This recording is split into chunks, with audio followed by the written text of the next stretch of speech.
देहरादून में सचिवालय में एक बेहद चिंताजनक प्रकरण आया है। सच्चाई क्या है आज के दिन हम नहीं जानते हैं, लेकिन जिस तरह से टिहरी से निर्दलीय चुनाव लड़े बॉबी पवार, जो उत्तराखंड बेरोजगार संघ के अध्यक्ष भी हैं, सड़कों पर बेरोजगार युवाओं की लड़ाई पिछले कई सालों से लड़ रहे हैं, लेकिन जिस तरह का संगीन आरोप अब उन पर लगा है, उसके बाद उनकी सफाई भी आई है। लेकिन मामला यह है कि ऊर्जा सचिव आर मीनाक्षी सुंदरम के दफ्तर में वो पहुंचते हैं, किसी मसले पर बहस होती है और फिर ये आरोप उनके स्टाफ की तरफ से भी, मीनाक्षी सुंदरम की तरफ से भी लगाया जाता है कि उन्होंने वहां पर मिसबिहेव किया है, गाली गलौज किया है, धमकी दी हैं, बहुत सारी बातें। बॉबी पवार ने अपना पक्ष रखा है। यूपीसीएल एमडी को सेवा विस्तार का मामला है, तो एक तरफ आर मीनाक्षी सुंदरम और का भी ये पक्ष आया है कि वो किसी टेंडर को लेकर के बॉबी पवार आए थे। बहुत सारी बातें हैं, तमाम तरह की चर्चाएं सोशल मीडिया पर प्रदेश भर में हो रही हैं। लेकिन हमारे साथ वरिष्ठ पत्रकार राजीव नयन बहुगुणा जी, उनका क्या व्यू है इस पूरे मसले पर, वो इस पूरे प्रकरण को किस नज़रिए से देखते हैं, उनसे हम जरा सा एक छोटी सी बातचीत करते हैं। राजीव जी, आप किस तरह से देखते हैं? आप बॉबी पवार को भी जानते हैं, पिछले 4-5-7 सालों का संघर्ष उनका भी सड़क पर आपने देखा है। आप आर मीनाक्षी सुंदरम को भी जानते हैं, उत्तराखंड की ब्यूरोक्रेसी को भी जानते हैं। आपको क्या लगता है, कल शाम से ही बवेला मचा हुआ है, 24 घंटे से ज़्यादा का वक्त बीत गया, आपकी पहली टिप्पणी क्या है? आपको क्या दिखाई देता है? कि ये सारा प्रकरण जो है, इसके मूल में यहाँ की राजनीतिक व्यवस्था है। बेशक यहाँ की ब्यूरोक्रेसी गड़बड़ है। आप ये नहीं कह सकते कि अमुक अमुक जिसके साथ घटना हुई वो ब्यूरोक्रेट गड़बड़ है या नहीं है, मैं नहीं बता सकता हूँ, ये मुझे जानकारी नहीं है। लेकिन यहाँ की अधिसंख्य ब्यूरोक्रेसी गड़बड़ है, और ब्यूरोक्रेसी इसलिए गड़बड़ है कि यहाँ के पॉलिटिशियन गड़बड़ है।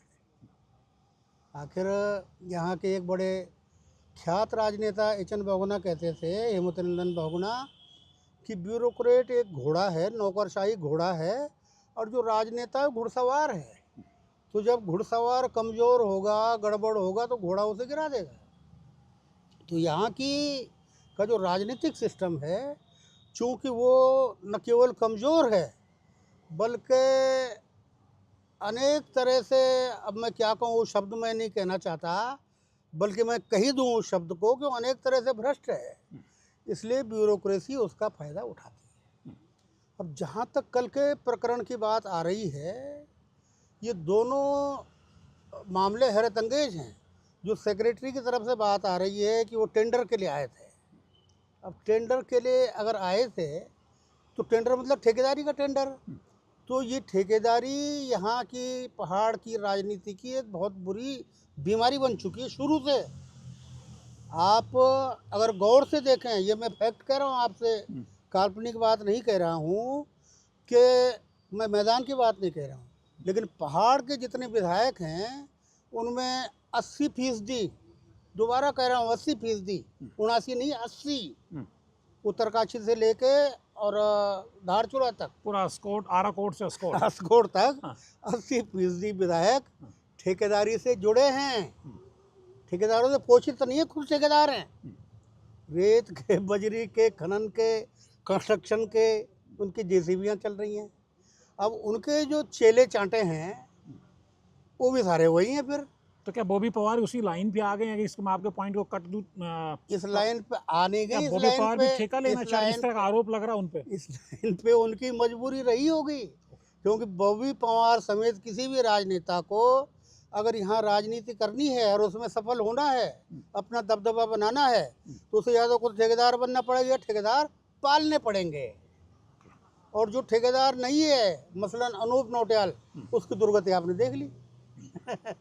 कि ठेकेदारी यहाँ की राजनीतिक व्यवस्था की सबसे बड़ी बीमारी है, जिसे मैं शुरू से कह रहा हूँ, जब से राज्य बना पहले दिन से कह रहा हूँ कि आप ये ठेकेदारी बंद कीजिए, आप कोऑपरेटिव बनाइए। नहीं, हम तो सब कुछ ठेके पे रख रहे हैं ना। हाँ, तो हमको तो हर दफ्तर में ठेके पे रखना है, कर्मचारी रखना, तो हमारे तो एक तरह से पूरे जो कर्मचारियों सरकारी कामकाज के डीएनए में ठेकेदारी आ गई ना। तो वही असल बीमारी की जड़ है। देखिए, जब ये चिपको आंदोलन यहाँ शुरू हुआ था, जिसका संयोगवश शुरुआत के दिन से एक पार्ट मैं भी रहा, एक सिपाही मैं भी रहा, तो आज ये जो आप वन निगम देख रहे हैं, ये इसी कंसेप्ट पर बना था कि ठेकेदार आके जंगलों का अंधाधुंध कटान करते हैं। तो उस समय हेमंत नंदन बहुगुणा मुख्यमंत्री थे, समझदार आदमी थे, तो उन्होंने ये वन निगम इसलिए बनाया कि ठेकेदारी प्रथा यहाँ से जंगलों से खत्म हो जाए, हो भी गई, लेकिन दुर्भाग्यवश वन निगम दूसरा ठेकेदार बन गया। अब उस समय चूंकि उत्तर प्रदेश की बात थी, लेकिन अब आपका अपना राज्य बन चुका है, तो अब आप क्यों नहीं कोऑपरेटिव बना के, मसलन यहाँ सबसे बड़े 3-4 धंधे हैं, शराब का धंधा है, तो आप एक आबकारी निगम बनाइए। खनन भी तो है हमारे यहाँ एक बड़ा हाँ, धंधा। तो जो शराब के आप ठेके देते हैं, वो ठेके न दे के उस आबकारी निगम के तहत जो बेरोजगार लड़के बैठे हैं, तो ये वो काम करें, खुद न पिए हुए दुकान इनको सौंप दीजिए 4-5 लड़कों को। ठीक इसी तरह खनन के लिए आप खनिज निगम बना दीजिए, सरकार खुद करे, और ये जो सारे बेरोजगार लड़के बैठे हैं ये उसमें काम करें। सड़कों के लिए आप निर्माण निगम बना दीजिए, उसमें भी कोऑपरेटिव काम करें। लेकिन निर्माण निगम बनाया, लेकिन हमारा निर्माण निगम तो पता नहीं क्या यूपी का निर्माण निगम यहाँ पे आधी सड़कें यूपी लेता का रहा जो है। निर्माण निगम है वो वन निगम की तरह है, जो मैं आपसे कह रहा हूँ कि तो दूसरा ठेकेदार है, वो ठेका लेके नीचे लेकिन सबलेट कर देता है। हमारा अभिप्राय कोऑपरेटिव से है। नहीं, लेकिन जिस तरह से ये जो पूरा बवंडर मचा, बिल्कुल आपका विचार बहुत अच्छा है, कोऑपरेटिव हो तो रोजगार भी बढ़े और इन झंझटों से मुक्ति मिले। लेकिन सवाल ये कि दोनों पक्ष आ रहे हैं। बॉबी पवार की जो प्रतिक्रिया है, उनका कहना है कि साहब हम तो हिसाब मांगने के लिए गए थे कि यूपीसीएल का एमडी जो अनिल यादव है वो दागी है, उसके बावजूद जांच हो रखी है, उनके खिलाफ होनी चाहिए थी। आय से अधिक संपत्ति मामले में आपने उनको एक्सटेंशन दे दिया। भाई अब दागी जो उधर है, से ये कहा जा रहा है कि साहब आप किसी टेंडर का दबाव डालने के लिए आए थे। बॉबी पवार के बाद भी मैं कहता हूँ चलिए उन्हीं की बात सही है, लेकिन अब पहली बात ये कि कौन दागी है कौन नहीं है, उसमें से आप तय कैसे करेंगे। जब मैं आपसे पहले निवेदन कर चुका हूँ कि पूरे सिस्टम का अधिसंख्य हिस्सा दागी है।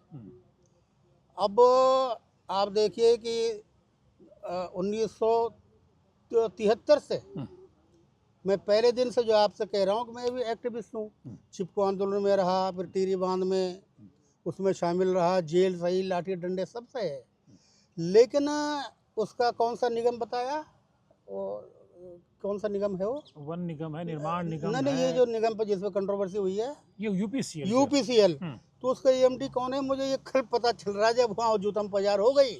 हमें क्या मतलब है? मेरा कहने का अभिप्राय ये है कि एक एक्टिविस्ट के नाते ये मेरा कर्तव्य नहीं है।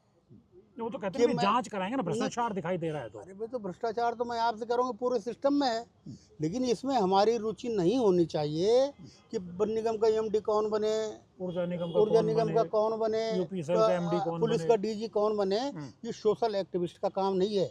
क्या है, बेरोजगारों को रोजगार देने का इससे कौन सा मसला हल हो रहा है?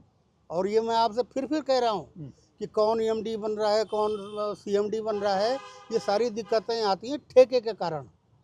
क्योंकि अब बॉबी पवार भी मजबूर होगा कहीं ना कहीं से कि उसको अपने जो ऊपर या नीचे उसके गुरु या चेले जो होंगे। नहीं, बॉबी पवार पे लेकिन लोकसभा चुनाव में वोट तो अच्छे मिले, 1,68,000 वोट मिल गए, अच्छे मिले। कई सीटों पे कांग्रेस को पीछे कर दिया, विधानसभा सेगमेंट में कई सेगमेंट में बीजेपी को पीछे कर दिया। तो कामनाएं थी ना, जनता की कामनाएं हैं, लेकिन इस तरह जो उसमें प्रतिबिंब यहाँ के समाज ने देखा होगा कि जिसकी वजह से हम भी समर्थक थे उसके, हम भी समर्थक नहीं बल्कि प्रशंसक थे, हम भी उसकी दूर से पीठ थपथपाते थे। लेकिन कौन एमडी बने कौन सीएमडी बने, ये किसी एक्टिविस्ट का। तो क्या आपको लगता है बॉबी पवार गलत रास्ते पे, गलत जगह उलझ रहे हैं, ये उनका काम नहीं है? मेरे ख्याल से इस मामले में एक्सटेंशन किसको मिलेगा, डीएम कौन बिल्कुल बनेगा? नहीं है, बिल्कुल नहीं है, बिल्कुल नहीं है। जो मैं आपसे निवेदन कर तो रहा हूँ कि एक छोटा मोटा एक्टिविस्ट मैं भी हूँ, और बॉबी पवार से तो बहुत ही पुराना हूँ, 73 से हूँ, तो हमें तो कभी मतलब ही नहीं रहता, पता ही नहीं रहता कि कौन एमडी बने कौन। लेकिन एक पक्ष इसका एक काउंटर में व्यू ये भी है कि भाई तो कल को कोई भी जनप्रतिनिधि बनने के नाते अगर किसी अधिकारी के पास जाएगा, किसी चीज़ पर सवाल जवाब करेगा, तो ये काउंटर व्यू आया है कि भाई साहब आरोप कल को आप किसी पे भी लगा देंगे। राजीव नयन बहुगुणा कल सचिवालय में जाएंगे, किसी सेक्रेटरी से बात करेंगे, साहब को ये चीज़ हमें बता दीजिए, अचानक पता चलेगा कि साहब इन्होंने तो हमारे साथ बदतमीजी कर दी, धक्का मुक्की कर दी, मारा पीटी करना चाह रहे थे, धमकी दे रहे थे। एक काउंटर व्यू ये भी आ रहा है जो बॉबी पवार को सही मान रहे हैं कि वो गलत नहीं कर रहे थे। इस पर क्या कहेंगे? नहीं, किसी भी तरह के अगर वो हिंसा कर रहे थे, अगर तो हिंसा करके आप किसी भी सरकारी सिस्टम से नहीं लड़ सकते। ये मैं आपको व्यापक उदाहरण देता हूँ। 1857 की गदर, नेताजी सुभाष चंद्र बोस के हथियारों के जरिए बड़ी हुकूमत से नहीं लड़ सके, क्योंकि जो राज सत्ता है, स्टेट है, चाहे वो केंद्र की सरकार हो चाहे राज्य की सरकार हो, उसके पास एक संगठित और वैधानिक हिंसा की शक्ति है। आप जूता या थप्पड़ मारेंगे, गोली चला देगा, क्या करेंगे आप? तो बिना कारण पूरा के भी गांधीवादी थॉट से ही आपको लड़ना पड़ेगा, भले लड़ना समय कितना पड़ेगा लगे, तो संघर्ष कितना लंबा हो। बेशक बेशक बेशक इसी से विजय मिलती है। मैं उदाहरण देता हूँ कि जो लद्दाख के एक्टिविस्ट हैं, लेह से जो गए थे, सोनम वांगचुक, तो दिल्ली गए, वहाँ उनकी बात न मानी गई, वो वापस लौट आए, लेकिन वो असफल थोड़ी हुए। उसने जो बीज छिड़के हैं अहिंसक पद्धति से, वो बेकार नहीं होते। और वो थोड़ी भी वायलेंस करता है, वहाँ लाठियाँ चल के वो खुद भी बदनाम होते हैं। भाई मैं आपको और बड़ा उदाहरण देता हूँ नया। किसान आंदोलन में तो लाखों किसान थे, ताकतवर भी थे, पैसे से लट थे, उन पे बंदूकें हैं, उन पे करोड़ों रुपए की कारें हैं, निजी कारें, लेकिन वो भी तभी जीते जब अहिंसक पद्धति से वहाँ बैठे रहे। और मैं आपको फिर मुजफ्फरनगर का उदाहरण देता हूँ, उत्तराखंड आंदोलन का, कि मुजफ्फरनगर में हम में से किसी ने एक आध पत्थर चलाए, उन्होंने गोलियां चला दी, हम कुचले गए। और चिपको आंदोलन में जिसमें मैं शामिल था, उसमें हमने एक तृण भी हिंसा नहीं होने दी। आंदोलन वापस लेना पड़े, आंदोलन रोकना पड़े, लेकिन ये ध्यान रखा कि कहीं कोई हिंसक एलिमेंट इसमें ना घुस जाए, क्योंकि जहाँ भी वायलेंस हुई तो सरकार की जो संगठित हिंसा है वो उसे कुचल देगी। उनको सरकार को मौका मिल जाता है, मशीनरी को मौका। आखिरी सवाल मैं पूछ रहा हूँ, फिर बॉबी पवार को क्या कहेंगे और उत्तराखंड की ब्यूरोक्रेसी के लिए क्या कहेंगे? लास्ट। बॉबी पवार के लिए एक पाथेय है, एक सबक है कि वो भविष्य में ऐसे छोटे मामलों में न उलझे। और अगर बॉबी पवार ने किसी भी तरह की हिंसा की है, वाचिक हिंसा भी, वाणी से भी हिंसा की है, किसी को गाली बक दी सामने जाके, तो उसको पुनर्विचार करना पड़ेगा अपनी पद्धति पे। और ब्यूरोक्रेसी यहाँ की ये सोचे कि उनका जो पद है उसे, हमने नहीं, अंग्रेजों ने नाम दिया सिविल सर्वेंट। सिविल सर्वेंट का मतलब जनता के नौकर, जनता के सेवक, जनता के नौकर। उस समय इंडियन सिविल सर्विस, क्योंकि उसके ICS भी होते थे, तो उनको सिविल सर्वेंट कहते थे, जनता के नौकर हैं।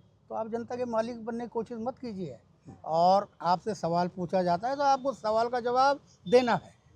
ये ब्यूरोक्रेसी ठीक से गांठ बांध ले।